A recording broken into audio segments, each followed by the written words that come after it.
Here's a walk around tour of an MGB.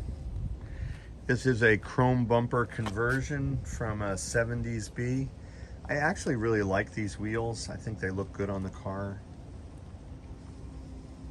Let's go around the outside first. The car has a few little paint imperfections, a few little nicks, but it presents very nicely. You have things like this. These are some little tiny paint imperfections. You could touch them up. I think the car is fine as is for somebody who's not obsessed with cosmetic detail. I think these are little paint chips here that could be touched up pretty easily. The body is straight.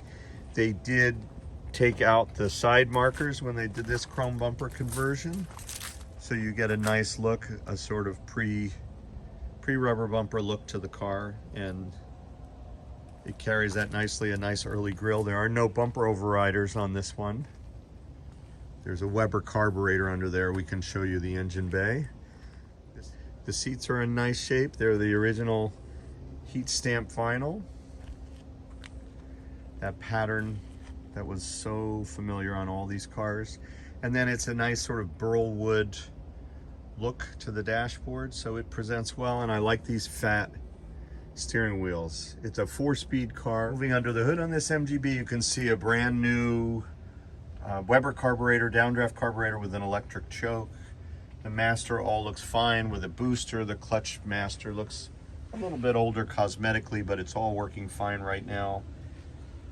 The builder here put a red terminal there for a jump starting under the hood because the battery is behind the seat, you probably know, and that makes it a little easier should you want to charge the car or jump start it.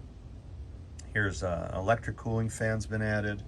Of course, it came with 2 fans up in the front. So it's a very clean 1800B engine. These are pretty stout engines. They do quite well. You get the spin-on oil filter, which is nice, and that looks like a new higher output starter motor as well, which is a good upgrade. But again, a very simple, easy to access and service yourself system. The emission control has been, of course, removed, which is common on just about every MGB in the fleet. Let's take a look at the trunk.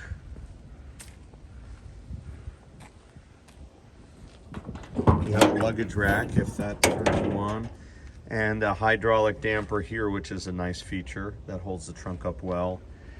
And then we have a tonneau cover, which I'm not sure if we fit that for photos yet, and a jack, and a spare with an original early stock wheel. But the carpet is nice in the trunk, so that's all in good shape. And the top is shrunken on this one, so you would need a new top. The battery is located under that shelf in the back. He has these nice little compartments, shelves, cubbies, what should we call these? These little containers are here as a nice upgrade. All in all, for a reasonable price, you have the opportunity to own a nice MGB. Here's the build sticker. It was built in '78. So it's either titled as a 78 or a 79. It looks like September of '78 was when this car was made. And that is our red MGB here at Bug Eye Guys.